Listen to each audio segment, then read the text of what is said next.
দেৱহূতি দেৱী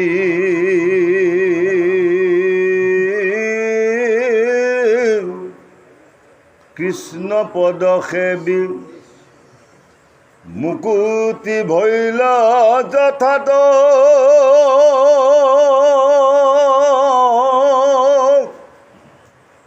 সিদ্ধ পদ নাম নাহি কে উপাম ক্ষেত্ৰ এক ভৈলা তাত ঐৰা মহাপুণ্যত্ৰম ক্ষেত্ৰ মনোৰম তৈলোক ভৈল প্ৰখ্যাত তাত নৰচয় মৰি সিদ্ধ হয় পাতক কৰিবি ঘাত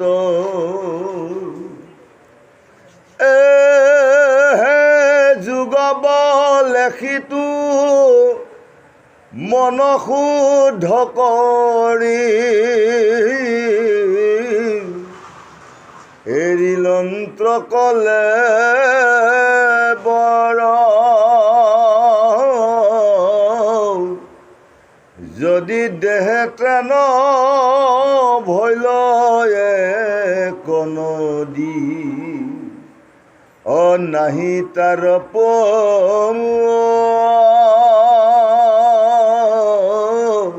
তন্তৰ ঐৰাম নামত সিদ্ধ বিনাশে অবিদ্ৰা সিদ্ধ সবুখে কৰে কপিল প্ৰভুৰ মহিমা প্ৰচুৰ শুনিও কয়াত পৰে ঐৰা মাতৃৰয়নু গাওঁ পায়া ভগৱন্ত ৰাম ৰাম পিতৃৰ আশ্ৰম এৰি পুৰুষ উত্তম দিশক লাগি কৌতূহলে গৈলা লৰি সিদ্ধ মুনিগণ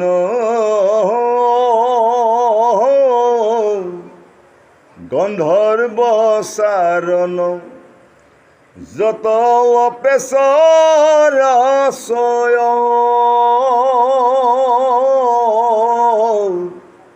চতু ভীতি বেহি স্তুতি কৰি চলে প্ৰভু জয় জয়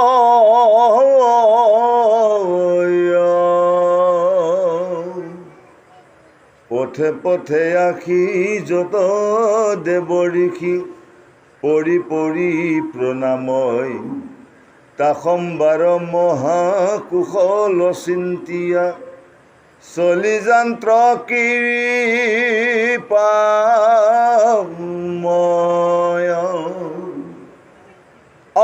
মেহি মতে গৈ পাইলা প্ৰভু যাই লবন সমুদ্ৰ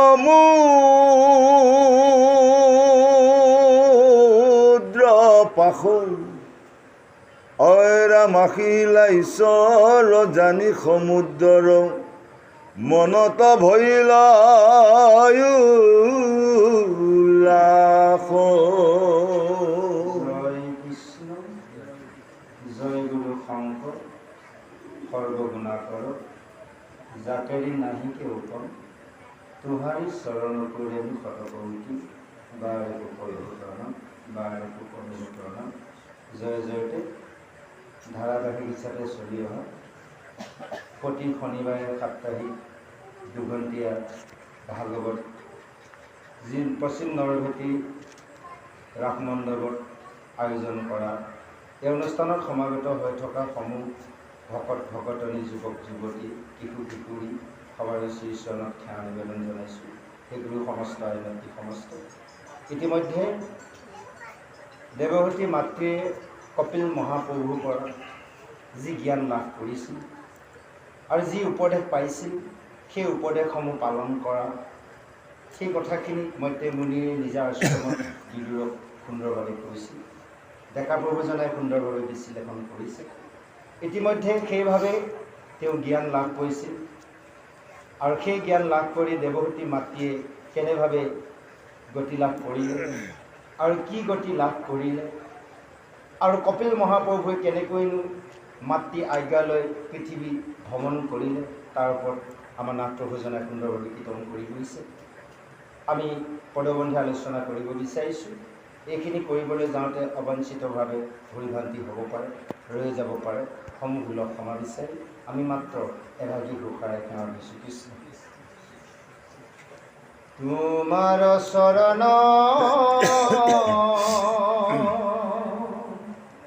সেৱাৰ গোবিন্দ নাজানো একো উপায়, যিমতে সেৱা ৰহিব কৰোণা কৰিতে হৰি যোৱাই, অৰাম কৰিতে হৰি যোৱাই। জয় কৃষ্ণ। এতিয়া দেৱহতী মাতৃয়ে কপিল মহাপ্ৰভুৰ পৰা যি আজ্ঞা উপদেশ পাইছিল, যেনেভাৱে তেওঁ সমস্ত ডেকাপ্ৰভুজনাই উল্লেখিত কৰি গৈছে, আমি যোগ কৰি দিছোঁ যে ইমানবোৰ দ্ৰব্যৰ থকাৰ পিছতো, ঐশ্বৰ্য বিভূতি থকাৰ পিছতো যাক নেকি ইন্দ্ৰৰ পত্নী শচীয়েও বাঞ্ছা কৰে, সেইসমূহ ত্যাগ দি কেৱল কপিল মহাপ্ৰভু ৰূপ চিন্তা কৰিছে। যে আমাক ইয়াৰ পৰা কি শিক্ষা দিলে, যে আমাৰ সংসাৰত থকা যিমানবোৰ দ্ৰব্য ঐশ্বৰ্য বিভূতি আছে, ল'ৰা ছোৱালীৰ পৰা ধৰি বাকী মাটি বাৰী টকা পইচা, সমস্তবোৰ আমি দেৱহতী মাতৃৰ দৰে এৰি কেৱল ঈশ্বৰক যদি আমি চিন্তন কৰিব পাৰোঁ, ধ্যান কৰিব পাৰোঁ, তেনেহ'লে দেৱহতী মাতৃয়ে আজি যি গতি লাভ কৰিছে আমিও নিশ্চয় কৰিব পাৰিম। পদত উল্লেখিত কৈছে, দেৱহতী দেৱীয়ে কৃষ্ণ পদ সেৱাৰ কৰি কেৱল মুকুতি ৰাস্তা মুকলি কৰিছিল আৰু তেওঁ যি মুক্তি লাভ কৰিছিল সেই মুক্তি নাম, সেই মুক্তি কৰাৰ তেওঁ যেতিয়া আত্মাই গতি কৰিছিল তাত এখনি নদী সৃষ্টি হৈছিল। সেইখনি নদীৰ নাম দিছে সিদ্ধপদ। আৰু সেই সিদ্ধপদ নদীত গৈ যিসকলে স্নান কৰে বা সেই ঠাইত যিসকলে প্ৰাণ ত্যাগ কৰে সেইসকলে কোনো মুখ্য গতি লাভ কৰে, সুন্দৰভাৱে উল্লেখিত কৰিছে। এনেভাৱে সেই দেৱহতী মাতৃৰে কৃষ্ণ অৰ্থাৎ কপিল মহাপ্ৰভু চৰণ চিন্তা কৰি, ৰূপ চিন্তা কৰি তেওঁ পৰম গতি লাভ কৰিলে। আৰু সেই গতি লাভ কৰাৰ পিছত সেই কপিল মহাপ্ৰভুৱে নিজ মাতৃ দেৱহতীৰ পৰা যি আজ্ঞা লৈ তেওঁ পৃথিৱী ভ্ৰমণ কৰিছিল, যেতিয়া তেওঁ ভ্ৰমণ কৰাৰ সময়ত সকলোবোৰ ঋষি মুনিগণে কি কৰিছিল, তেওঁক দেখা মাত্ৰকে সকলোৱে চৰণ সেৱাৰ কৰিছিল। এতিয়া আমাৰ এটা ব্যৱস্থা নাই জানিব, এজন যদি গুৰু আহে, আপোনালোকৰ পন্থী গুৰুৱে হওক, আন কোনোবা পন্থী গুৰু হওক, এজন গুৰু দেখাৰ লগে লগে গুৰুজনক সকলোৱে কিন্তু নমন কৰিব লাগে। আমি যদি ভাবোঁ এই অমুক শৰণৰহে গুৰু, আমাৰ নহয়, কিয় সেৱা কৰিম, তেতিয়া ভুল ধাৰণা। গুৰু গুৰুৱে, তাৰমানে কি হৈছে, ইয়াতে মুখ্য হৈছে এয়া ভক্তিৰ পথৰ, মানে এই ভক্তিৰ মানে কলেজখনৰ ইউনিভাৰ্চিটি, আৰু ইয়াৰে হৈছে মূল প্ৰিন্সিপাল হৈছে শংকৰদেৱ গুৰুজন। বাকী যিমানবোৰ গুৰু আছে সকলোৱে হৈছে আপোনাৰ একোজন মানে আপোনাৰ প্ৰফেচৰ, বুজি পাইছেনে? যিমানবোৰ গুৰু আছে সকলোৱে প্ৰফেচৰ। ইয়াতে ওলাবগৈ, ইয়াৰ পিছৰ আজি তৃতীয় স্কন্ধৰ শেষ হ'বগৈ নেকি, শেষত ওলাই যাব যে গোপাল চৰণ নিজৰ কথাখিনিতে উল্লেখিত কৰিব। শংকৰদেৱ হৈছে মুখ্য গুৰু, বাকীসকল হৈছে তেওঁৰ তলত থকাৰ, তেওঁ মানে প্ৰিন্সিপাল, বাকীসকল হৈছে কি প্ৰফেচৰ। গতিকে ষ্টুডেণ্টসকলে প্ৰিন্সিপালক যিটো সন্মান দিয়া যায় প্ৰফেচৰকো দিব লাগিব, শিক্ষাগুৰু নহয় জানো বাৰু? গতিকে সকলোকে সমান শ্ৰদ্ধা কৰিব লাগিব। সেই কথাটো উল্লেখিত কৈছে, কপিল মহাপ্ৰভুক আজি সকলোবোৰে এনেভাৱে নমন কৰিছে, কৈছে সিদ্ধ মুনিগণ গন্ধৰ্ব চাৰণ যত অপেচৰা ছয়। সিদ্ধ মুনি গন্ধৰ্ব চাৰণ পদে যিমানবোৰ অপেচৰ আছে সকলোৱে কপিল মহাপ্ৰভুক চতুৰ্বৃত্তি সকলোৱে বেহি স্তুতি কৰিছে জয় জয় শব্দধ্বনি। আমি যে জয় কৃষ্ণ কৰি আছোঁ, ভাগৱতৰ আৰম্ভণিৰ পৰা জয় কৃষ্ণ আছে আৰু মাজে মাজে পদত ওলাই আছে। ইয়াৰ পিছত এটা পদ ওলাব, জয় কৃষ্ণ পদটো কোনে ক'ব? যেতিয়া লৱণ সাগৰে ক'ব, সেই ওলাবগৈ, ইয়াৰ পিছতে ওলাব। আৰু কৈছে এনেভাৱে পথত সকলোবোৰ দেৱৰ ঋষি সমস্তই প্ৰণাম জনাইছে কপিল মহাপ্ৰভুক।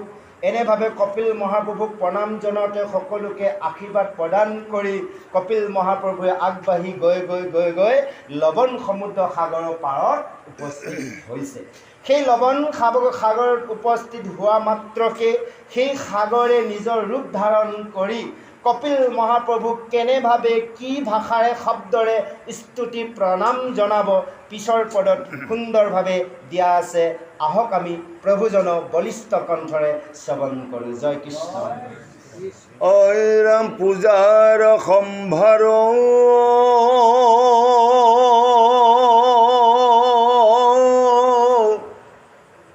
ধৰিয়া অপাৰ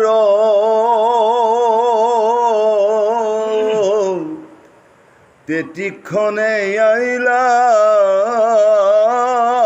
লৰি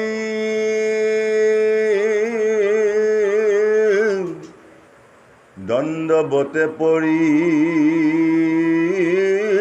কৰিলা প্ৰণাম। জয় জয় কৃষ্ণ মুৰলী।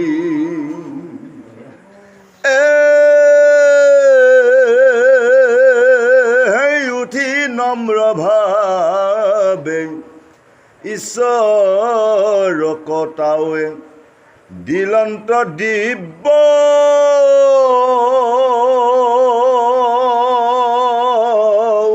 আসন চৰণ ধুৱাই নানামতে পূজি বুলিবে লৈলা বচন।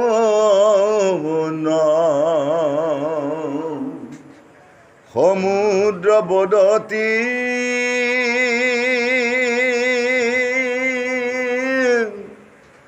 অগতি ৰগতি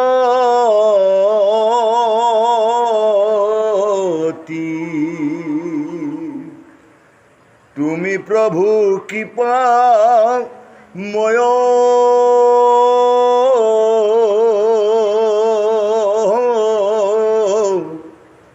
তোমাৰ অৰুণ চৰণ দেখিলো মোৰ ভৈল ভাগ্যোদয়।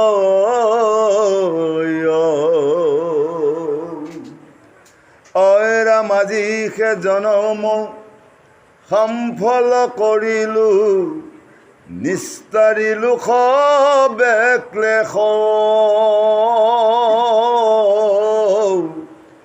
মই তজু ভিতৰও কৰোঁ কি বাকিত কৰিও তাকোৱা দেশ।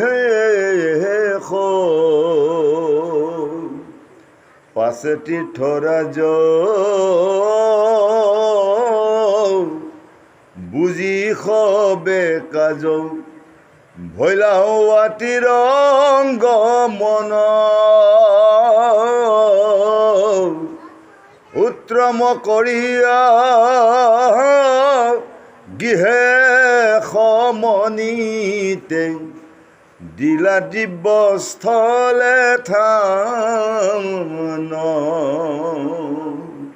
ঐৰাম পাছে ভগৱন্ত তথা ৰহিলন্ত্ৰ পৰম যুগ আচৰি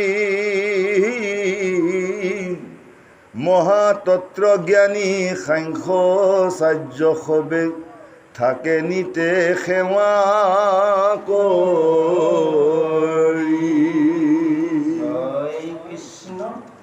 এতিয়া সেই কপিল মহাপ্ৰভুৱে সেই লৱণ সাগৰৰ পাৰত যেতিয়া উপস্থিত হ'ল, সেই সাগৰ অৰ্থাৎ সমুদ্ৰই নিজৰ ৰূপ ধাৰণ কৰি সমস্তৰ পূজাৰ সম্ভাৰ লৈ সেই কপিল মহাপ্ৰভুৰ চৰণত দণ্ডৱত সেৱাৰ জনাইছে। এটি শব্দ কৈছে য'ত নেকি আমি ছিংগিল কৈ আছোঁ জয় কৃষ্ণ। তেওঁ ডবল জয় কৃষ্ণ বুলি কৈছে। কি বুলি কৈছে? পূজাৰ সম্ভাৰ ধৰিয়া অপাৰ তেতিখনে আইলা লৰি দণ্ডৱতে পৰি কৰিলা প্ৰণাম জয় জয় কৃষ্ণৰ খেলি। যে চাওক, সেইকাৰণে আমি জয় কৃষ্ণ শব্দটো যে কৈ আছোঁ যে ভগৱন্তৰ শুভ কৰ্মত প্ৰতিটো মুহূৰ্তত জয় কৃষ্ণ ধ্বনি কৰিব লাগে। ইয়াকে বুজাইছে কৃষ্ণৰ যদি জয় হয় আমাৰ সদায় জয়। যেনেকৈ আমি যদি এই বাহ্যিকত চাওঁ, এজন মানে ৰাইজৰ প্ৰতিনিধি ইলেকশ্যনৰ সময়ত নহয় জানো শ্লোগান দিয়া যায় জয় ধ্বনি কৰি, যে সেইজনে যদি জয় হয় জিকে আসনখন পায় আমাৰ কাম হ'ব। তো ভগৱন্তৰ যদি সদায় জয় জয় মই হয় আমাৰতো সদায় জয় জয় মই। সেইকাৰণে জয় কৃষ্ণ শব্দটো আমি সকলোৱে কণ্ঠলগ্ন কৰি লৈছোঁ। আমাৰ গোটেই পৰিয়াল, আমাৰ যিবোৰ সংগীত চব জয় কৃষ্ণ আৰম্ভ। দেখিলে ফোনত কথা পাতিলে আমাৰ অন্য কথা নাই, জয় কৃষ্ণ প্ৰভু জয় কৃষ্ণ, সেইখিনিয়ে।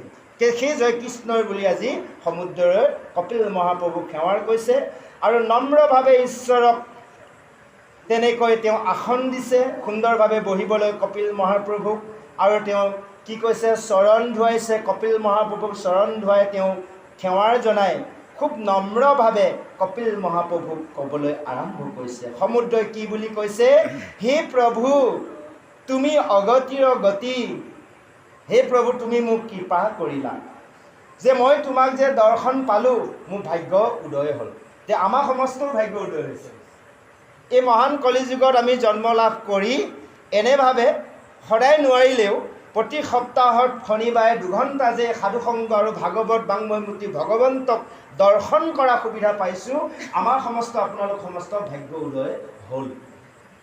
নাভাবিব যে হোৱা নাই বুলি, হৈছে। কেতিয়াবা বিষয়ত থকাৰ বাবে কিমান অকণমান দুখ হয়। আমাৰো এটা যোৱাকালি হৈ গৈছে। যাহওক, আমি সেই কথাটো পিছত আলোচনা কৰিম। যে আমাৰ এই 3টা তাপত আমি যে জৰ্জৰিত হৈ আছোঁ, তাৰে আমি যোৱাকালি এটা তাপ আমি ভুগিছোঁ। আমাৰ আন এজন সদস্যই 2টা তাপ ভুগিব লগা হৈছে। যে ইয়াৰ বাবে কিহৰ বাবে হৈছে? যে এই কথাটো হৈছে যোৱাৰ পূৰ্বৰ কৰ্মফলত আমাৰ সেই ল'ৰাই এটা তাপ ভুগিছে আৰু বৰ্তমান এই থকা অৱস্থাত এটা তাপ ভুগিছে। আৰু আমি পিতৃ মাতৃও এই বৰ্তমান বাহ্যিকত এটা তাপ ভুগিব লগা হৈছে। যা হওক, এনেভাৱে সমস্তবোৰ পৰিত্ৰাণ পাম আমি এনেভাৱে যদি সাধুসংগ কৃষ্ণক চিন্তা কৰিব পাৰোঁ। এই সাধুসংগ অলপ কমি যোৱাৰ বাবে আমি বুজিব পাৰিছোঁ অকণমান বিজুতি ঘটিছে। যা হওক, যে এনেভাৱে কৈছে যে কৃষ্ণৰ চৰণ অৰ্থাৎ সেই কপিল মহাপ্ৰভুৰ চৰণ সেৱাৰ কৰি এনেভাৱে কৈছে মোৰ ভাগ্য উদয় হ'ল আৰু আজিহে মোৰ জন্ম লোৱা সামফল হ'ল বুলি মই আজি বুজি পাইছোঁ। তোমাক দেখাৰ লগে লগে হে প্ৰভু মোৰ যিমান দুখ কষ্ট আছিল সমস্ত আজি নাগ হৈ গ'ল আৰু মই তোমাৰ ভিত্ৰ। হে প্ৰভু তোমাক মই কেনেভাৱে সেৱাৰ নমস্কাৰ কৰি উপকাৰ কৰিব পাৰোঁ তুমি মোক উপদেশ প্ৰদান কৰা।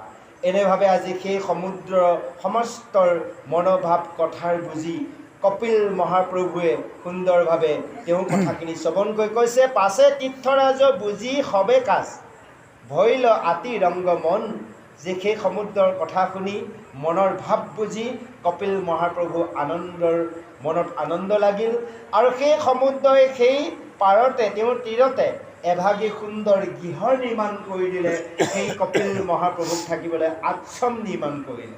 সেই আশ্ৰমতে থাকি কপিল মহাপ্ৰভুৱে আজিও সেই মহাতত্ত্ব জ্ঞানী সাংখ্যৰ তত্ত্ব আজিও কপিল মহাপ্ৰভুৱে তাক কি কৰিছে? প্ৰচাৰ কৰি আছে। শাস্ত্ৰে কৈছে আজিও আছে কপিল মহাপ্ৰভুৱে। প্ৰথমে আমি উল্লেখিত কৰি দিছোঁ।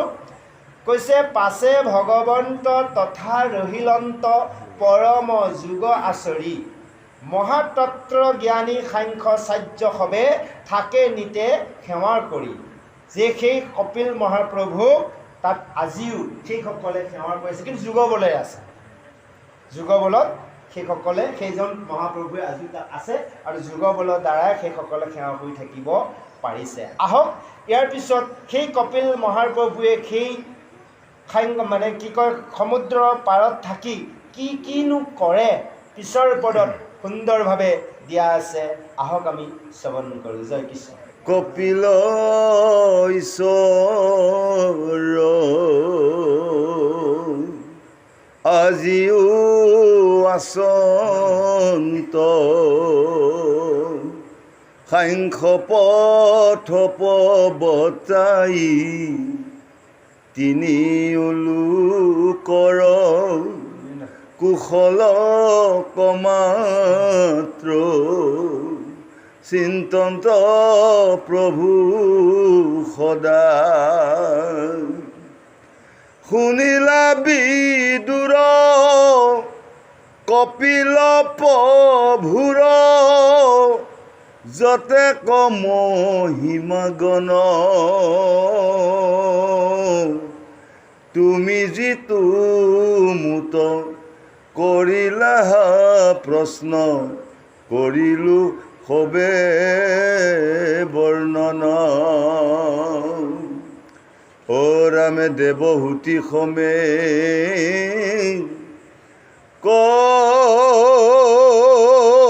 কপিল প্ৰভুৰ পবিত্ৰ সম্বাদ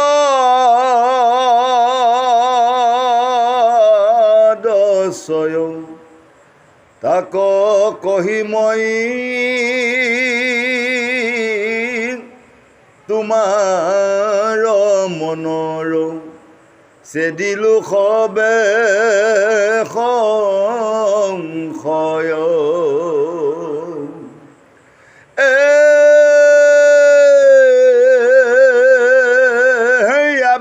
ইটো কথাও শ্ৰৱণ কীৰ্তন হুৱে ফল যে মত তোমাৰ আগত কৰোঁ বৰ্ণন শুনিও বাপ সম্পত। জয় কৃষ্ণ। এতিয়া সুন্দৰভাৱে মৈত্ৰেয় মুনিৰে বিদুৰক ইমান সুন্দৰভাৱে কৈছে, হে বিদুৰ, তুমি যিমান মোক প্ৰশ্ন কৰিলা কপিল মহাপ্ৰভু আৰু দেৱহূতিৰ বিষয়ে, মই তোমাক সমস্ত উত্তৰ প্ৰদান কৰিলোঁ। আজিও সেই সমুদ্ৰৰ পাৰত কপিল মহাপ্ৰভুৱে তিনি লোকৰ কুশলৰ বাবে আজিও সাংখ্য জ্ঞান তত্ত্ব প্ৰৱৰ্তন কৰি আছে। যে আজি তিনি লোক অৰ্থাৎ স্বৰ্গ, মৈত্ৰ, পাতাল, তিনি লোকৰ কুশল কল্যাণৰ হেতুকে কপিল মহাপ্ৰভুৱে আজিও সাংখ্য জ্ঞান তত্ত্বৰ কথা তাত কৈ আছে আৰু যুগৰ বলে সমস্তবোৰে তাৰ পৰা শ্ৰৱণ কৰি আছে। ইমান সুন্দৰভাৱে আজি কপিল মহাপ্ৰভু দেৱহূতিৰ বিষয়ে আজি বিদুৰ মহন্তক মৈত্ৰেয় মুনিয়ে কৈছে। আকৌ শেষত কৈছে, হে বিদুৰ, যে সেই কপিল আৰু দেৱহূতি কথাৰ শ্ৰৱণ বা কীৰ্তন কৰিলে কি ফল লাভ হয়, ইয়াৰ বিষয়েও মই তোমাক ক'ব বিচাৰিছোঁ। আমি যে সকলোৱে শুনিলোঁ বা ক'লোঁ কপিল মহাপ্ৰভু দেৱহূতি আখ্যানৰ কথা, ইয়াৰ পৰা আমাৰ কি লাভ হ'ব তাৰ বিষয়ে আজি মৈত্ৰেয় মুনিয়ে বিদুৰক পিছৰ পদত সুন্দৰভাৱে ক'ব। আহক আমি শ্ৰৱণ কৰোঁ। জয় কৃষ্ণ। কপিল মুনিৰ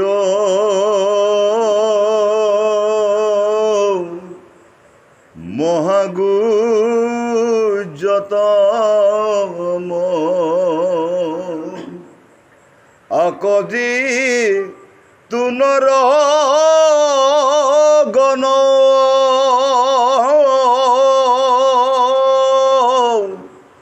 ঈশ্বৰ কৃষ্ণত মন প্ৰৱেশায় শ্ৰৱণ কৰে কীৰ্তন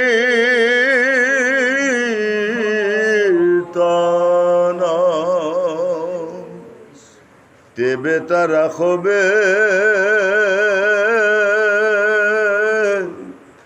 প্ৰাণমাধৱৰ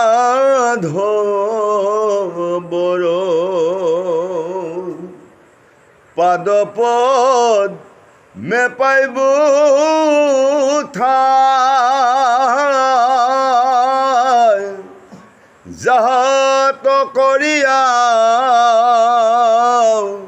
মহাফল আৰু কদাচিতো নাই নাই অৰামে বৈষ্ণৱ সহিতে হুৱে চিত্তৱতী কথাত মিলয় ৰতি ঈশ্বৰ কৃষ্ণত বাহে নিতাগত কেৱল প্ৰেম ভকতি গুছে ভৱ ভয় কৃষ্ণ প্ৰিয় হয় আনন্দ ইয়াতিল ভয়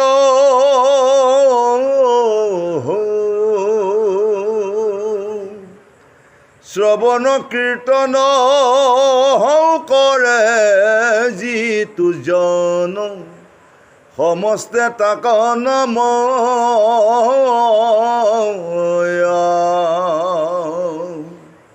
ঐৰামেহি বুলি ঋষি মৈত্ৰেয় হৰিষি মৌনে ৰহিলন্ত তথা কপিল চৰিত্ৰ পৰম পবিত্ৰ সমাপতি ভৈল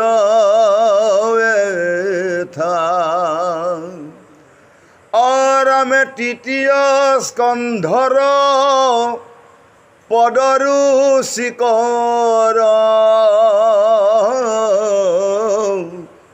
সমাপতি ভয় লক্ষণা সদশয়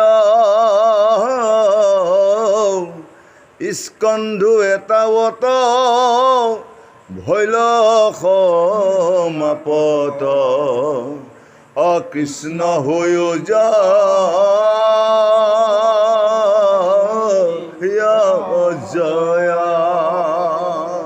জয় কৃষ্ণ।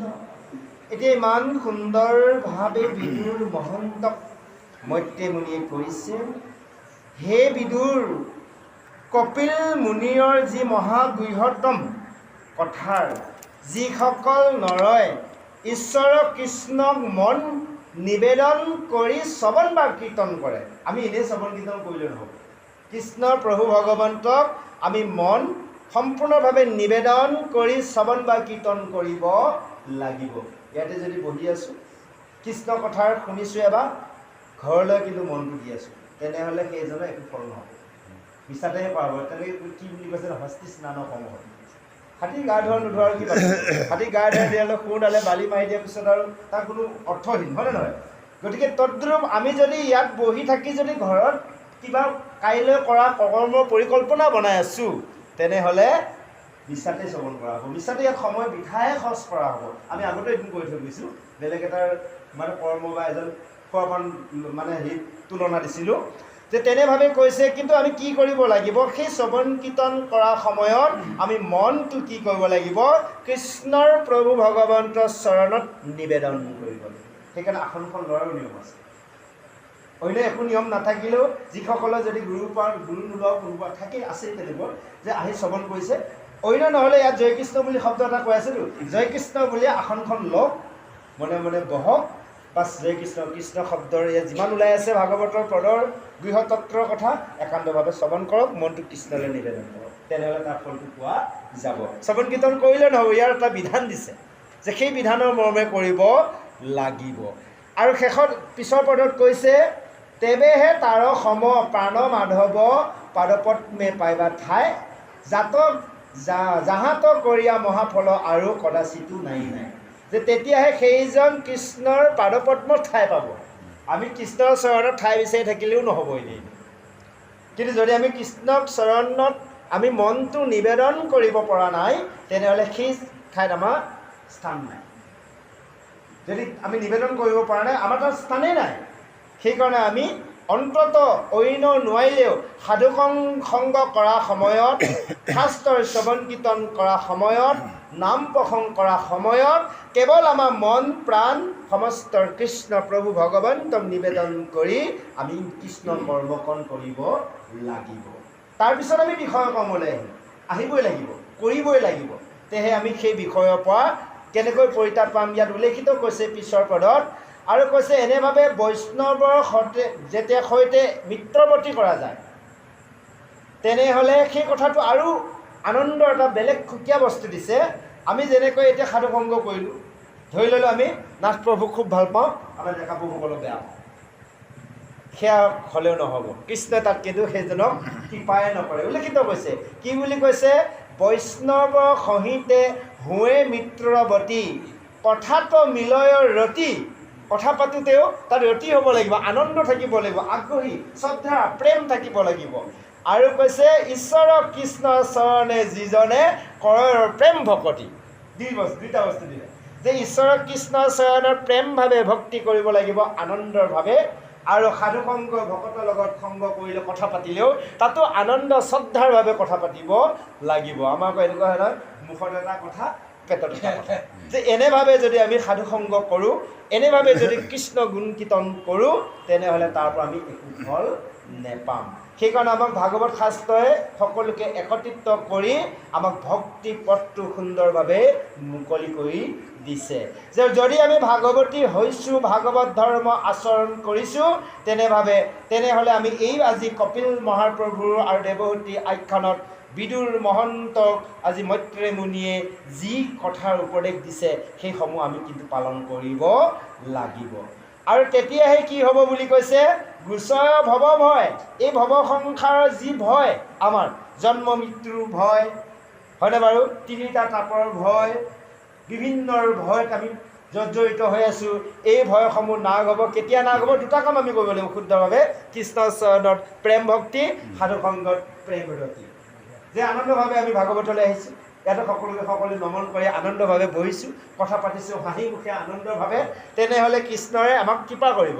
আৰু কৃষ্ণৰ কৃপা পোৱাৰ লগে লগে কৃষ্ণৰ চৰণলৈ আমাৰ প্ৰেম ভক্তি নিবেদন বা কৰিব পাৰিম, বা আমাৰ আগ্ৰহীটো বাঢ়িব আৰু মতিটো হ'ব। এনেভাৱে কৈছে ভৱ গুচয় ভৱ ভয়, কৃষ্ণৰ প্ৰিয় হয় সেইজনে কৃষ্ণৰ প্ৰিয় হ'ব পাৰিব। আনন্দত আতি লভয়, সেইজনে আনন্দ লাভ কৰিব পাৰিব। শ্ৰৱণ কীৰ্তন কৰে যিটোজন সমস্ত তাক নময়, যিজনে এনেভাৱে আনন্দভাৱে শ্ৰৱণ কীৰ্তন কৰে সেইজনক কিন্তু সকলোৱে নমন কৰে। সকলোৱে কিন্তু নমস্কাৰ নকৰে, এইজন অমুক ভকত, এই থ ইয়াতহে ভকত, তোৰচোন এনেকৈ কৈছোঁ হয়নে বাৰু, মানুহক যা তা ব্যৱহাৰ কৰে, সেইজনক কৰিবনে? কেতিয়াও নকৰে। সেইটোৱে কৈছে সেইজনৰ প্ৰিয় হ'ব যিজনে দুটা কাম কৰিব, সকলোৰ লগতে সমভাৱে হাঁহি মুখে কথা পাতিব, আনন্দভাৱে থাকিব, কৃষ্ণ চৰণৰ প্ৰেম ভক্তি কৰিব। আমি কিয় বাৰে বাৰে কৈছোঁ কথাখিনি, যে এইখিনি আমি বিৰাট গুৰুত্বপূৰ্ণ কথা। এনেই আমি ভাগৱত শ্ৰৱণ কৰিলে সাধুসংগ কৰি থাকিলেও নহ'ব, যদি আমাৰ প্ৰেম নাথাকে। হৃদয়ত প্ৰেম থাকিব লাগিব, আৰু আমাৰ মুখত হাঁহি থাকিব লাগিব, ভাষাৰো মধুৰ হ'ব লাগিব, নম্ৰভাৱে ক'ব লাগিব। এই কথাখিনি আমাক শিকাইছে। সেইজনহে বোলে কৃষ্ণৰ প্ৰিয়ৰ হয়, আৰু সেইজনক সমস্ত লোকে নমন কৰে। কৈছে এহি বুলি ঋষি মৈত্ৰেয় মুনিয়ে কিছু সময় মনে মনে থকাৰ পিছত কপিলৰ চৰিত্ৰৰ ইমান পৰম পবিত্ৰৰ কথা ইমানতে সমাপ্তি ঘটিছে। আৰু তৃতীয় স্কন্ধৰ পদৰ যি ৰুচি এতিয়া আমাৰ সভাসদলৈ উপদেশ দিছে। কৈছে সোণাৰ সভাসদ ছয় স্কন্ধ এটা বত ভৈলা সমাপত কৃষ্ণ হুয়ো জয় জয়। যে তৃতীয় স্কন্ধৰ ইমানতে সমাপ্তি ঘটিছে, আৰু সকলোৱে এবাৰ কি কৈছে, জয় জয় বুলি উল্লেখিত কৰিবলৈ দিছে। সকলোৱে এবাৰ একে মুখে জয় কৃষ্ণ জয় কৃষ্ণ জয় কৃষ্ণ। আহক ইয়াৰ পিছত এই গোপাল চৰণ দিছ আজি কবি, যিজনা কবি, সেই গ্ৰন্থৰ কবিজনাৰো অকণমান কিছু বৰ্ণনা কৰিছে। আহক আমি প্ৰভুজনৰ মুখে ছবিচন্দ্ৰ শ্ৰৱণ কৰোঁ। জয় কৃষ্ণ। অই ৰাম নমো নমো কৃষ্ণ দেৱ,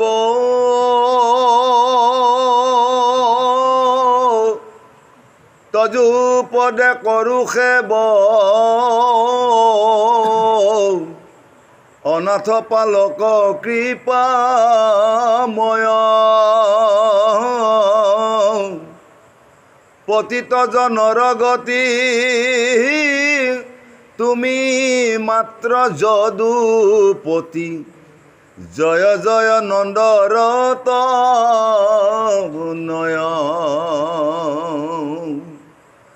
মোৰ নিজ ইষ্ট দেৱ,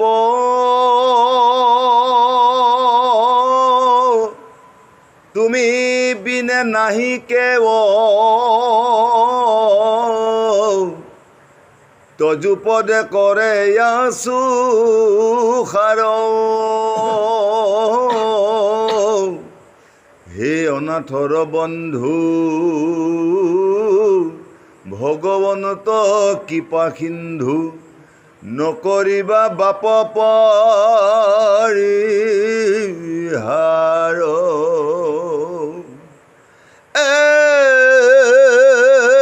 সেই অন্তৰ্যামী ৰূপে স্বামী যেন শিক্ষা দিলা তুমি তেমনে ৰচিলো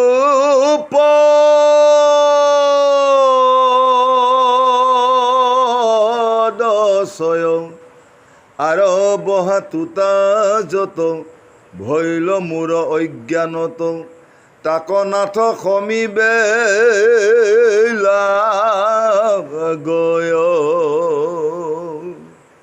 অৰামিতো পদ চিন্তনত পদচয় বচনত পুণ্য জীৱা ভৈলে কিঞ্চিত তাক তজু পদ তলে সমৰ্পিলো কৌতূহলে তুষ্ট হৈও ভকতে সহিত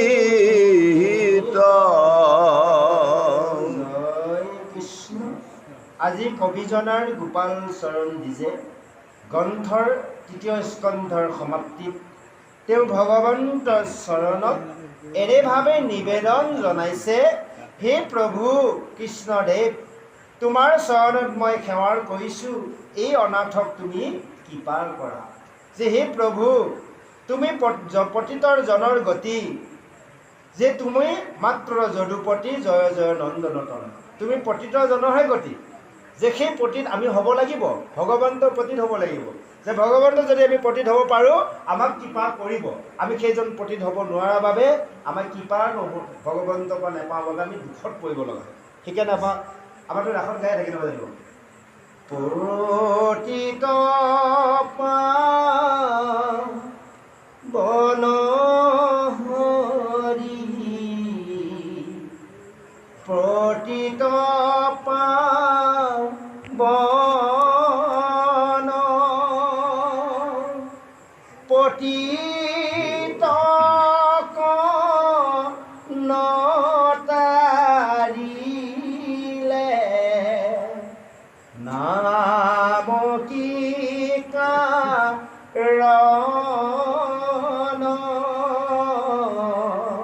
যে সেইকাৰণে পতিতজনহে গতি যে আমি সেইজন পতিত হ'ব পাৰিব লাগিব অৰ্থাৎ স্বামী যদি হৈছে ভগৱন্ত আমি পতি ভাইজা সেইগৰাকী ভাইজা আমি হ'ব পাৰিব লাগিব সেইজনকে কিন্তু তাৰিব যে সেইজন কোনখিনিত হ'ব পাৰিম আমি ইয়াৰ আগত যি দুটা পদ আমাক কৈ থৈ গ'ল সেই দুটা আমি সদায় লক্ষ্য ৰাখিব লাগিব যে সাধুসংগলৈ গ'লে বা গুৰু সেৱা কৰাৰ সময়ত বা ভাগৱত বা যিকোনো সময়ত শ্ৰৱণ কৃষ্ণ কথা শ্ৰৱণ কীৰ্তন কৰা আৰু সাধুসংগৰ প্ৰতিজনৰ লগত আমি যি বাক্যৰ কথোপকথন কৰিম যে এই দুটা পদৰ কথা আমি সদায় মনত ৰাখি কৰ্ম কৰিব লাগিব তেহে আমি ভগৱন্ত পতিত হ'ব পাৰিম আৰু ভগৱন্তই আমাক তাৰিব আজি গোপাল চৰণ দিজে কৈছে তুমি পতিতজনৰে গতি তুমি মাত্ৰ যদুপতি আৰু তুমি হৈছা সেই নন্দৰ পুত্ৰ দৈৱকী পুত্ৰ এনেভাৱে উল্লেখিত কৈছে আৰু কৈছে তুমি হৈছা মোৰ নিজৰ ইষ্টদেৱ আৰু তোমাৰ বিনে মই অন্য কেতিয়াও সেৱা নকৰোঁ আকৌ ইয়াত ডাঙৰ কথাটো সোমোৱাই দিলে যে কৃষ্ণৰ ব্যতিৰেকে অন্যক সেৱা কৰিব নালাগিব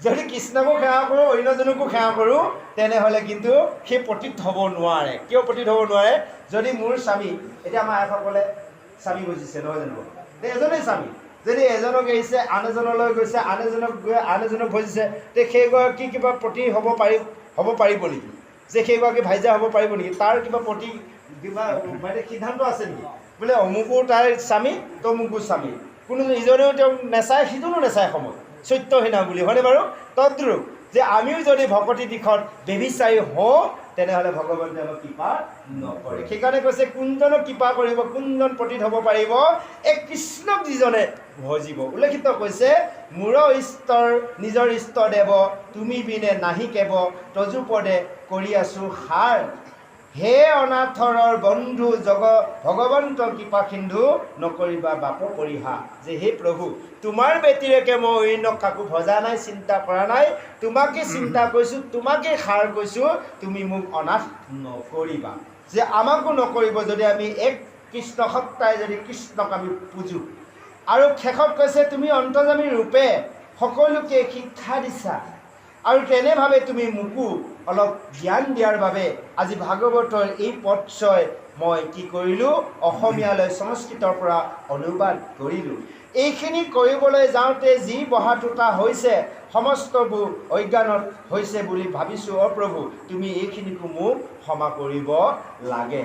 আৰু কৈছে এই পদ চিন্তা কৰোঁতে, তোমাৰ পদ চিন্তা কৰোঁতে, পদ ৰচনা কৰোঁতে যিকণ প্ৰভু ক্ষুদ্ৰমান পুণ্য সঞ্চয় হৈছিল সেইকণো প্ৰভু মোক নেলাগে, মই তোমাৰ চৰণত নিবেদন কৰিছোঁ। আমি কৰোঁনে বাৰু? যে আমি সেইকাৰণে কি কৈছে, আমি জীৱনটোত বা ডেইলি যি কৰ্মৰ দ্বাৰা আমাৰ প্ৰত্যেকৰ নিজা নিজা এটা সংস্থাপনৰ কৰ্ম আছে। কাৰোবাৰ ব্যৱসায় আছে, কোনোবাই দিন হাজিৰা কৰে, কোনোবাই চাকৰি কৰে, প্ৰত্যেকৰ কিন্তু ইনকাম বেলেগ বেলেগ। সময়টো এটাই, দিনটো 12 ঘণ্টা সময়, 12 ঘণ্টা সময়ত তাৰে 10 ঘণ্টা বা 8 ঘণ্টা কৰ্ম কৰা যায়। তাৰে কিছুমানৰ দিন হাজিৰা কৰাসকলৰ 400 বা 500 টকা হৈছে। সময়টো এটাই। ব্যৱসায় কৰা কাৰোবাৰ 1000 টকা, 2000 টকা, 10,000, 15,000, 20,000, লাখ টকা, কোটি টকালৈ ইনকাম আছে, কিন্তু সময় এটাই। চাকৰি কৰাসকলৰ 10,000 পৰা ধৰি লাখ টকা, 2 লাখ, 3 লাখ টকালৈ দৰমহা আছে, কিন্তু সময়টো এটাই। এই যে আমাৰ জীৱনত যিটো আমাৰ ইনকাম হয়, আৰ্জিত ধন, আমি 2 টাইম ভগৱন্তক নিবেদন কৰিব লাগে। ক্ষুদ্ৰমান আমি জীৱনত কৰা কৰ্ম মানে ইনকামৰ পৰা ক্ষুদ্ৰমান এটা পাত আমি ভগৱন্ত চৰণত নিবেদন কৰিব লাগে। আজি গোপাল চৰণ নিজেই কৈছে, এটাই নহয় গোটেইখিনি কৈছে। প্ৰভু এই পদ ৰচনা কৰোঁতে, ইয়াতে তোমাৰ পদ শ্ৰৱণ সেৱা কৰোঁতে যিখন মোৰ পুণ্য সঞ্চয় হৈছে ক্ষুদ্ৰমান, সেইখনো প্ৰভু মই তোমাৰ চৰণতে নিবেদন কৰিছোঁ। যে আমি ভগৱন্ত চৰণত নিবেদন কৰিব লাগে। সেইকাৰণে আমাৰ পিছে বাকী আমি নাজানো বেলেগৰ কথা, আমাৰ গুৰু সেৱাৰ নিয়ম আছে। আমি প্ৰতিদিনাখনে প্ৰতি সেৱাতে আমি ভগৱন্ত মানে গুৰু চৰণত আমি নিবেদন কৰোঁ। যি পাৰোঁ, 1 টকাই হওক, 2 টকাই হওক, 5 টকাই হওক, 10 টকাই হওক, সেইটো নিবেদন কৰিব লাগে। গুৰু চৰণত নিবেদন কৰাটো গুৰুগৃহলৈ পঠিয়াব লাগে। আৰু ভগৱন্ত চৰণত যিটো নিবেদন কৰিব সেইটো তাতে থাকিব। কেতিয়াবা আপোনাৰ দেখিছোঁ ধূপ বন্তি জ্বলাবলৈ আপোনাৰ ধূপ নাই, তেল নাই, তাৰ পৰা আপুনি তেল অলপ লৈ আহক ভগৱন্ত চৰণত স্থাপনাত। যদি গুৰু চৰণত দিয়া যায় সেইটো কিন্তু তেল অনাকৈ লগাব নোৱাৰি, সেইটো গুৰুৰ ঠাইলৈ যাব। যেনেকৈ বছৰত গুৰু কৰ দিয়া যায়, যেনেকৈ আমি মাটিৰ খাজানা দিওঁ বছৰত, মজুৰা হৈছোঁ, তদ্ৰূপ আমি প্ৰত্যেকে গুৰু কৰ বছৰত দিব লাগে গুৰু গৃহত। এই দিওঁতে তেতিয়া গুৰুলৈ সেই দ্ৰব্য অকণ মানে যিকণ থাকে লৈ যাব লাগে। তাতকৈ আৰু ডাঙৰ কথা এটা দিছে, আমাৰ ধনবোৰ অসুচি হৈ থাকে। অসুচি হোৱাৰ কাৰণটো ক'বলৈ ভয় লাগে, তথাপিতো চুই দিওঁ। বিশেষভাৱে অসুচি হয় কিয়? ধন আগৰ মানুহে কয়, বুঢ়াসকলে, পইচা আৰু বেচা একেই বুলি কয়, হয়নে বাৰু? যে এই ধনটো এজনৰ হাততে নাথাকে। আপোনাৰ হাতলৈ অহা ধনটো কিমান কিমান ঠাই বগাই আছে, আৰু মোৰ হাতত থকা ধনটো আৰু কিমান কিমান ঠাইলৈ যাব, কোনো সিদ্ধান্ত নাই। গতিকে এগৰাকী চৰিত্ৰহীনা নাৰীয়ে কিমানজনৰ লগত ঘূৰি ফুৰিব তাৰ কোনো তুলনা নাই। সেইকাৰণে পইচা আৰু বেচা বুলি আগৰ বুঢ়াসকলে কৈছিল, আমি শুনিছিলোঁ, কিন্তু শাস্ত্ৰ শ্ৰৱণ কীৰ্তন কৰি বুজিব পাৰিছোঁ। ডাকৰ বচনত পোৱা প্ৰতিটো কথাই শুদ্ধ। সেইসকল বয়োজ্যেষ্ঠসকলে যদিও আগত এনেভাৱে ভাগৱত কৰা নাছিল, তথাপি তেওঁলোকে বহুত কথা জানিছিল। আৰু তেওঁলোকে ইটো নাপায় সিটো নাপায় বুলি কয়। মই সুধোঁ আগতে দেউতাহঁতক, মানে কিয় নাপায়? কিন্তু কিছুমান কথা ক'ব নোৱাৰি, নাপায় বুলি কয়। মই আকৌ শিপা বুলি কওঁ, কিয় নাপায় জানিব বিচাৰোঁ, এইটো কৰিব নোৱাৰিব, কিয় নাপায়? যে আজি এই নাপায় শব্দবোৰ উত্তৰ ভাগৱত। সেইকাৰণে কৈছে ভাগৱত শাস্ত্ৰত আপোনালোকে আমি বিচৰা প্ৰতিটো প্ৰশ্নৰ উত্তৰ আছে, ইয়াত যদি আমি একান্তভাৱে শ্ৰৱণ বা কীৰ্তন কৰোঁ, ইয়াতে দিয়া আছে। আচ্ছা, এতিয়া এই ধনটো আমাৰ পৰিশুদ্ধি কৰিবৰ কাৰণে আমি ভগৱন্ত বা গুৰু চৰণত নিবেদন কৰোঁ। ধন কি কি কামত অসুচি হয়? মাছ মাংস, বেয়া নাপাব, মাছ মাংস যে বেচা বিক্ৰী হয়, ধনটো অসুচি হয়। মাংসত হয়, আৰু কিছুমানে জুৱা খেলত হয়, কিছুমানে মদত ব্যৱহাৰ কৰে, কলি অমৃতত, হয়নে বাৰু? বেয়া বেয়া কামত যে ব্যৱহাৰ হয়, তাৰ সেই ধনটো আপোনাৰ হাতত গৈছে, মোৰ হাতত গৈছে, সেই ধনটো কোনোবা বেংকত জমা দিছে, তাৰ পৰা কাৰ হাতলৈ গৈছে। এই ধনটো পৰিশুদ্ধি কৰিবলৈ আমি সেইকাৰণে ভগৱন্ত চৰণত এটা সামান্য পাত নিবেদন কৰিব লাগে। যদি আপোনালোকৰ কাৰোবাৰ এই ব্যৱস্থাখন নাই, কালিৰ পৰা গুৰু সেৱা কৰাৰ সময়ত আপোনালোকে আছুতীয়া এটা ব্যৱস্থা কৰি ল'ব, তাতে আপুনি ঈশ্বৰৰ নামত নিবেদন, 1 টকা 2 টকা যি পায় ক্ষুদ্ৰমান, এইটো ধৰক কামত লাগিব, আপোনালোকৰ প্ৰত্যেকৰ কামত লাগিব। জয় কৃষ্ণ। আৰু সেই কিবা কৈছে, এই কি হয়, আপোনাৰ ধৰক বেংকত কাৰোবাৰ 1 লাখ টকা, কাৰোবাৰ 10 লাখ, 15 লাখ, 20 লাখ, কোটি টকা আছে, কাৰোবাৰ হয়তো 10,000 5,000 আছে, হয়নে বাৰু? যে এই হাতত যে এটা বেয়া ক'ৰবাৰ পৰা অহা ধন আহি পৰিলে, এই ধনটো হাতত পোৱাৰ লগে লগে বেংকত থকা ধনটো অসুচি হৈ যায়। সেই ধনটোক আমি পৰিশুদ্ধি কৰিবৰ বাবে ভগৱন্তৰ চৰণত শুদ্ধমান এটা পাত যদি নিবেদন কৰোঁ, এই হাতত থকাটো পৰিশুদ্ধি হ'লেই আৰু বেংকত থকাটো, বেংক বেলেঞ্চত থকাটো পৰিশুদ্ধি হৈ যায়। আজি চাওক, এতিয়া গোপাল চৰণ দিজে কেনেভাৱে ভগৱন্তৰ চৰণত নিজে কৰা কৰ্ম পুণ্য চয়কো নিবেদন কৰিছে। আমি আকৌ সকলোবোৰ ধন আছুতীয়াকৈ ৰাখি ভগৱন্তক টকা এটা দিব তাৰ ওপৰত। অন্ততঃ আমি কোনো দিনাখন দিব নোৱাৰিলে ইয়াতে আমি সপ্তাহত এদিনত যদি 10 টকাকৈ হিচাপ কৰোঁ, 7 দিনত 70 টকা এটা জমা দিব পাৰোঁ ভগৱন্তৰ নামত, ভাগৱতৰ নামত পাৰোঁ। কিন্তু আৰু এটা বস্তু মোৰ মনত পৰিছে, মই সিদিনাখনো ক'ব পাহৰি গ'লোঁ, আপোনালোকে ৰেজিষ্টাৰ মেইনটেইন কৰিব, গম পাইছেনে? ৰেজিষ্টাৰখনত লিখিব যে আজি তাৰিখটো লিখিলে, শনিবাৰটো লিখিলে, তাত প্ৰথমে নমো ভগৱতী লিখি দিলে, স্থানটো লিখিব যে পশ্চিম নভেটি বা ৰাসমন্দিৰৰ সপ্তাহী ভাগৱত, শনিবৰীয়া সপ্তাহী ভাগৱত, তাৰিখটো লিখিলে, তাত উপস্থিত ভকত ভকতনী চহী। কিয় চহীটো লিখিব জানে? ইয়াত যে আজি ভাগৱতত যে উপস্থিত হ'লোঁ আমি, ইয়াত যে চহীটো কৰিলোঁ, ৰেজিষ্টাৰখনো সকলোৱে, এই চহীটো বৈকুণ্ঠ পাবগৈ, ভগৱন্তৰ ওচৰ পাবগৈ, বুজি পাইছেনে? ভগৱন্তৰ ওচৰ পাবগৈ এই চহীটো সাক্ষী। যে যেনেকৈ চাকৰি কৰা মানুহজনে ডিউটি কিমান কৰিছে নকৰিছে বাদ দিয়ক, অফিচলৈ গৈ ৰেজিষ্টাৰখনত যদি এণ্ট্ৰি কৰিব পাৰিলে, আজিকালি পিছত চৰকাৰে কাৰা কৰি দিলে শাসনত তদ্ৰুপ। সেইকাৰণে আমাৰো ইয়াতো কাৰা হৈ আছে, আগতে পাইছিল এণ্ট্ৰি হ'লেই তাৰমানে হৈ যায়। সেইকাৰণে কাৰা হ'ল এই ৰেজিষ্টাৰ চহী কৰাৰ পিছতো আমি কি কৰিব লাগিব, ইয়াত বহি থাকিব, ডিউটি কৰিব লাগিব। যে এই ডিউটিৰ ফলটো আমি পাম, কেতিয়া পাম? শেষ টাইমত পাম, শেষত পামগৈ। গতিকে ইয়াতো কিছু কিছু পাই থাকিম, আমি ভাবিব নোৱাৰাকৈ কিছু ফল পাম আৰু বাকীখিনি ফল শেষত পাম। সেইকাৰণে পাৰিলে এখন ৰেজিষ্টাৰ মেইনটেইন কৰিব, অহা সপ্তাহৰ পৰা ভাল লাগিব, সুন্দৰভাৱে লিখিব। তাত আৰু বহু কথা জানিব আপোনালোকে। যদি এই আজি শেষ হ'ল হয়, কিমানৰ দৰ বোলে পৃষ্ঠা অমুক, পদসংখ্যা ইমান, লিখি থৈ দিব, আকৌ সিদিনাখন তাৰ পৰা আৰম্ভ হ'ব, গম পাইছেনে? তেতিয়া এটা হিচাপ হ'ব যে সপ্তাহটোত, মাহটোত, মানে কি বছৰটোত আমি কিমান সপ্তাহ, 52 সপ্তাহ, তাৰ মাজতো কোনোবা এজন কিবা কাৰণে বন্ধ থাকিব পাৰে। আৰু আমাৰ এই 52 সপ্তাহত কোনটো সপ্তাহত কিমান ভকত ভকতনী হৈছে, সেইটো এটা হিচাপ থাকিব। আৰু খোৱাই যদি কোনোবাই নিবেদন কৰে তাৰো এটা হিচাপ থাকিব। ইয়াতে যদি 10-5 টকা অৰিহণা মানে জমা হয়, তাতে হিচাপটো হ'ব আজি অৰিহণা ইমান, আৰু তাত যদি খৰচ হৈছে, খৰচৰ বাজেটটো লিখিব খৰচ ইমান। সেই ৰেজিষ্টাৰখন মেইনটেইন কৰিব। ৰেজিষ্টাৰখনৰ কৰ্মটো কি হ'ব, বৈকুণ্ঠত সেই চহীটো যাব, ইয়াত কৰা চহীটো। আমাৰ বাকীবোৰ চব সকলোতে ৰেজিষ্টাৰ মেইনটেইন কৰা হ'ল, বা এখনলৈবোৰত আমি কৰিলোঁ তেতিয়াই। আৰু এতিয়া প্ৰচেতিয়াটো হ'ল, ইয়াত এবছৰ হৈ গ'লতো, যে ৰেজিষ্টাৰখন বেছি পইচা নলয়, এখন মেইনটেইন কৰিব যা হওক। এনেভাৱে কৈছে শেষৰ পদত কৈছে, তজু তাকৰ তজু পদৰ তলে সমপিলো কৌতূহলে তুষ্ট হৈও ভকতে সহিতে। যে এনেভাৱে সমস্তবোৰ মই কি কৰিলোঁ, তোমাৰ পদৰ তলত নিবেদন কৰিলোঁ, যে ভকতেও সন্তুষ্ট হওক আৰু প্ৰভু তুমিও সন্তুষ্ট হোৱা বুলি আজি গোপাল চৰণ দিজে এনেভাৱে ভগৱন্তক কি কৈছে, নিবেদন জনাইছে। ইয়াৰ পিছত তেওঁ যে ভাগৱত শাস্ত্ৰৰ যে অনুবাদ কৰিবলৈ যাওঁতে কোনোবা এজন গুৰুৰ পৰা উপদেশ লৈ যে ৰচনা কৰিলে, সেইজন গুৰু, পৰম গুৰুৰ কথা আজি গোপাল চৰণ দিজে নিজ মুখে গুৰু হিচাপে, জগতগুৰু হিচাপে প্ৰাধান্য দিব পিছৰ পদত। আহক আমি প্ৰভুজনৰ কণ্ঠে শ্ৰৱণ কৰোঁ। জয় কৃষ্ণ।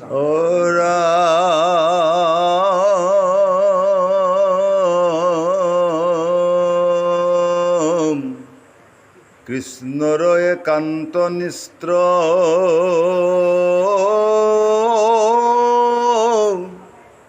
শ্ৰীমন্ত্ৰ শংকৰ শিস্ত্ৰ কামৰূপে ভৈলন্ত বেকত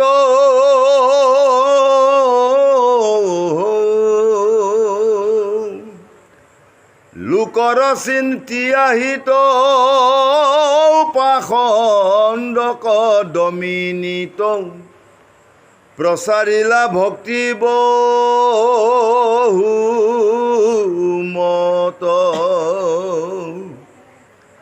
নানা শাস্ত্ৰ প্ৰচাৰিলা ভকতিক প্ৰকাশিয়া আমাক দিলা চক্ষুদান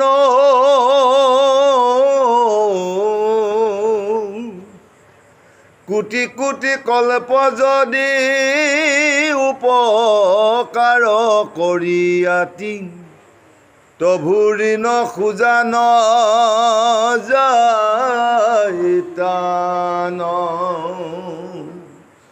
ঐৰাম বান্ধৱ কৃষ্ণ কতেহে আমাশাক চিনাই লন্ত্ৰ ভক্তক কৰাইলা পৰিচয় জ্ঞান কৰ্ম পথ সন্ধি ভকতিক দেখাই লন্ত্ৰ হেন বন্ধু কেহু নাহি কয় অৰামে টান পদয় অনুসৰি বিৰচিলো ইটো পদ আৰু ফল বাঞ্চু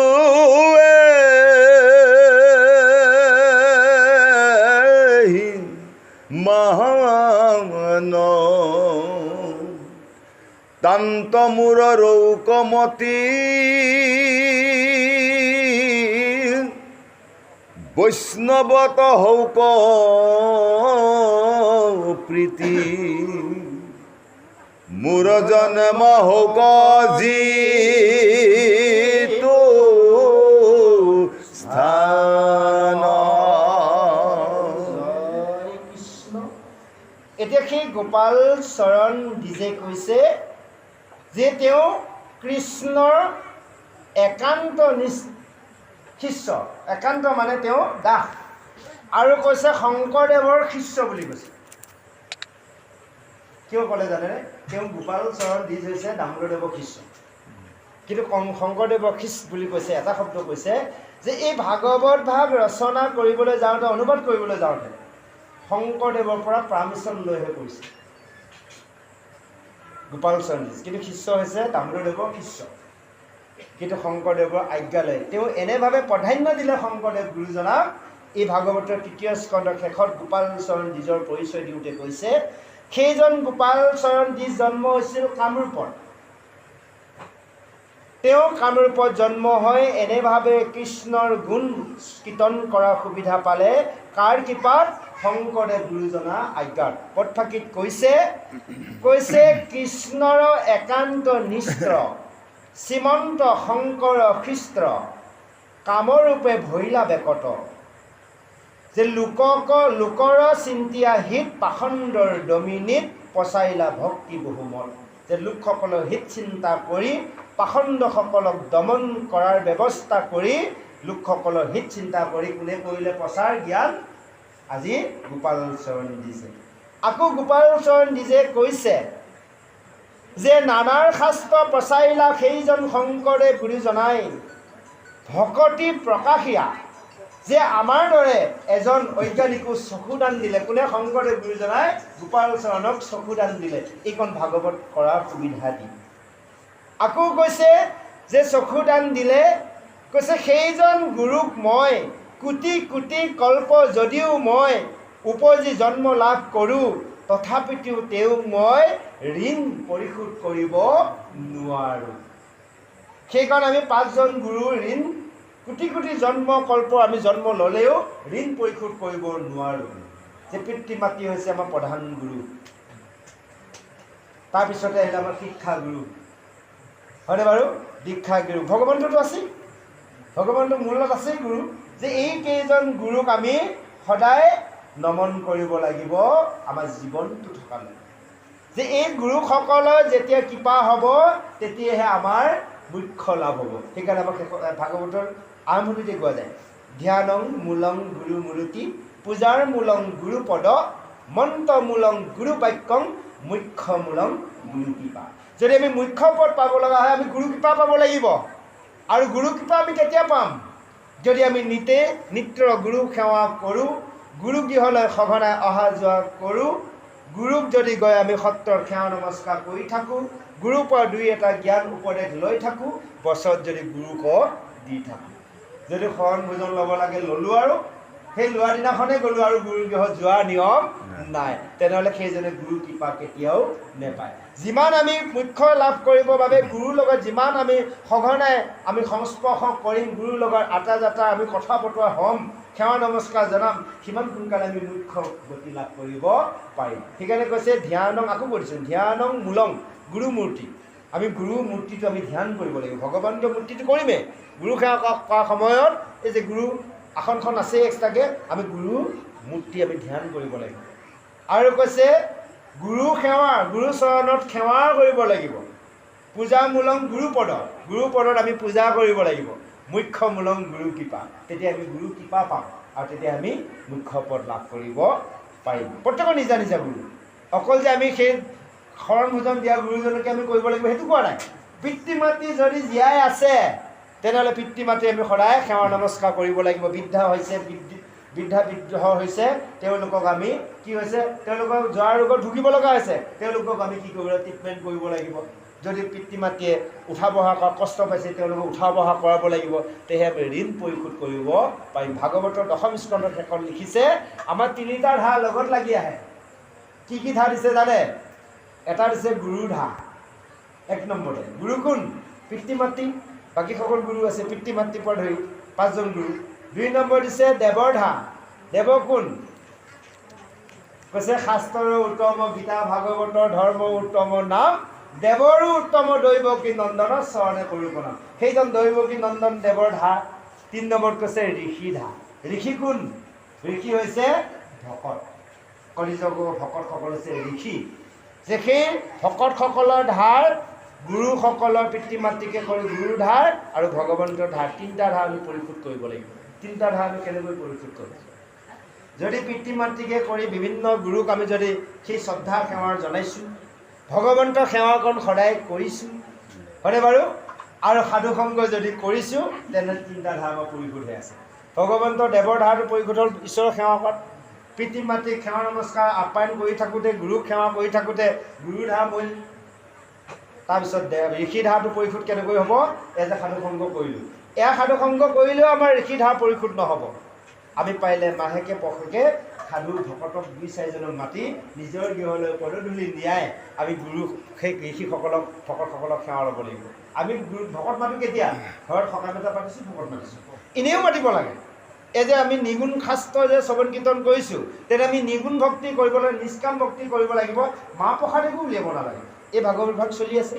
আপোনালোকে যদি কেতিয়াবা, এতিয়া সুবিধা আছে, আপোনালোকৰ নিজৰ পাঠেক আছে, বেলেগৰ পাঠেক মাতিব নালাগে। এই আমাৰ ইয়াত আমাৰ তপন প্ৰভু আছে, বোলে নাই আমাৰ আজি শনিবাৰ ল'ব নালাগে, বেলেগ এটা দিনত কোনোবাই ল'ব পাৰে, বোলে আমাৰ এই ভাগৱত ভাগকে এই 2 ঘণ্টা বা 1 ঘণ্টা সময় দিবতে মাহ প্ৰসাদ উলিয়াব নালাগে। অকণমান দিলে ভকতসকল আহক আৰু অকণমান শ্ৰৱণ কৰোঁ, 1 ঘণ্টাই হওক, মানে ভাগৱত ভাগ গ'ল, ধুনীয়াকৈ সেৱা নমস্কাৰ জনালে। আকৌ ভকত সেৱাৰ এটা নিয়ম আছে, এই নিয়মখিনি আমি কৈ যাম, জানিব লাগিব। যে গৃহলৈ ভকত গ'লে ভকতক চৰণ ধুৱাব লাগিব। ভকতসকলক প্ৰথম চৰণ ধুৱাব লাগিব।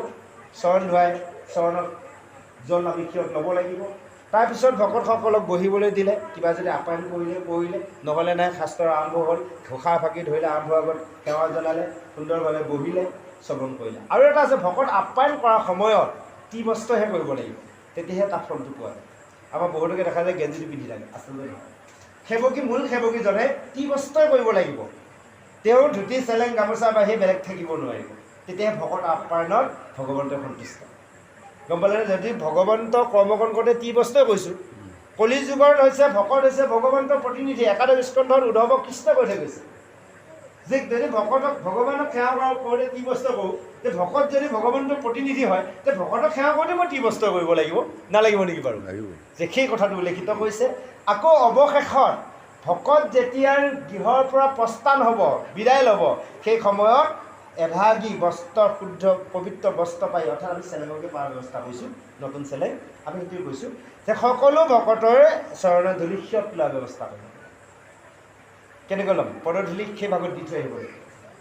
আমাৰ সেৱা ব্যৱস্থাটো এনেকুৱা হৈছে, আমি তাত সেৱকী গৃহতে আমাৰ হওক, ৰাজহুৱাই হওক, কেতিয়াবা মাতি মানুহ ভগৱত পাতিলে ৰাজহুৱাই, আমি এটাই ব্যৱস্থা কৰোঁ, আইসকলক এটা লাইনত দিম, আমি এটা লাইন হ'ম, দীঘলকৈ ভাগে ভাগে এখন হ'লে আমি বস্ত্ৰ পাৰি দিম, এভাগী বস্ত্ৰ পাৰিম, তাত আমি ভকতৰ চৰণ সেৱা দিম। খালি এভাগী ঘোষাৰ ধৰোঁ আমি, না যাইবা না যাইবা প্ৰভু আমাক এৰিয়া, তুমি তৰু আমি লতা থাকিব বেহিয়া। এইভাগী ঘোষাই আমি সেৱা যে ভকত হৈছে তৰু বৃক্ষ, ভগৱন্ত বৃক্ষ, আমি হৈছোঁ লতা। যেনেকৈ এই আপোনাৰ হেৰি আকাশী লতাটো যেনেকুৱা, কাৰণ সি নিজে থিয়ে থাকিব নোৱাৰে, সি কাৰোবাৰ আশ্ৰয় লৈ সি জীয়াই আছে। তদ্ৰুপ আমিও কিন্তু কাৰোবাৰ আশ্ৰয়তে জীয়াই আছোঁ। কাৰ আশ্ৰয়ত আছোঁ? ভগৱন্ত আশ্ৰয়তে আমি জীয়াই আছোঁ। সেইকাৰণে সেইজন ভগৱন্তক আমি এই কলি যুগত চতুৰ্ভুজ ৰূপে দৰ্শন নাপাওঁ। ভকত ৰূপে পাই আছোঁ সেইকাৰণে ভকত ৰূপে আমি ভগৱন্তৰ ভাবি সেৱা কৰিব লাগিব আইসকলৰ নামত গাই থকা নাজানো এ ভকতে ভগৱান এ লৈছে হৰি নাম ঐ আজি বৈকুণ্ঠ ধামে জয় গোবিন্দ ৰাম এই ভকতকে ভগৱান হিচাপে আমি সেৱা কৰিব লাগিব সেই গুৰু সমস্ত আইমাতৃ সমস্ত যে এইকণ উপদেশ আমি শাস্ত্ৰ মাধ্যমে আপোনালোকক দিলোঁ কাৰণ আমিও ভাগৱতৰ পৰা জানি বুজি লৈ জীৱনত প্ৰয়োগ কৰাৰ ব্যৱস্থা কৰিছোঁ আপোনালোকে কৰক তেহে আমাৰ এই ভাগৱত ধৰ্ম কৰা কৃষ্ণ সেৱা কৰা ভকত সেৱা কৰাৰ ফল আমি লাভ কৰিব পাৰিম বুলি ভাগৱতে আমাক সুন্দৰভাৱে বুজাইছে সেই গুৰু সমস্ত আইমাতৃ সমস্ত আৰু দুটি পদতে আজি তৃতীয় স্কন্ধৰ সামৰণি পৰিব সেয়েহে সামৰণিত আমি সংকেত দিম আপোনালোকে দেৱবাদ্য ধ্বনি কৰিব জয় কৃষ্ণ আৰু দুটা পদ আছে অকণমান আমি দিম বাৰু ঐৰাম শুনি লোক সভা সদ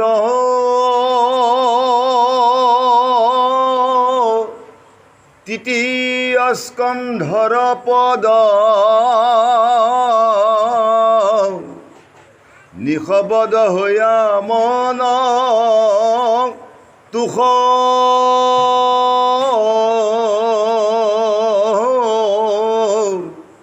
সংক্ষেপে পদত দেখা যিবা কিছু অৰ্থ নাই আতমুক নিদিবা দুখ ঐৰাম যিটো লোক সমস্তৰ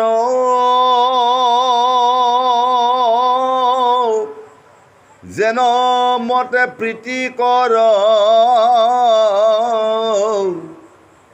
তাকে মই কৰিছোঁ যতন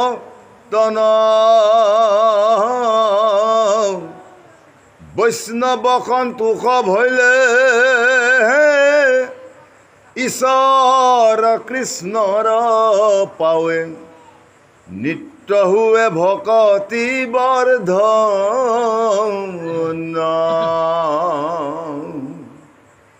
এতেকে সাধুৰ প্ৰীতি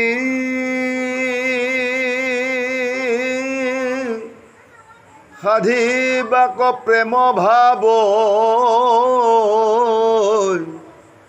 সংক্ষেপিলো কিছু অৰ্থ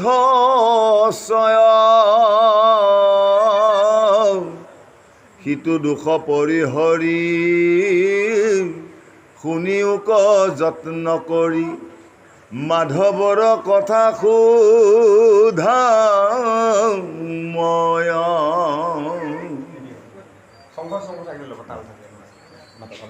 ঐৰাম আবে বৈষ্ণৱৰ পাৱে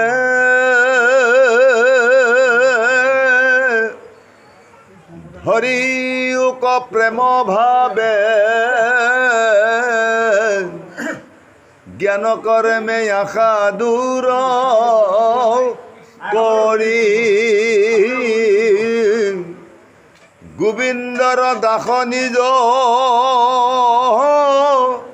গোপাল চৰণ দিজ কহে ডাকি বোলা হৰি হৰি কৃষ্ণ হৰি ৰাম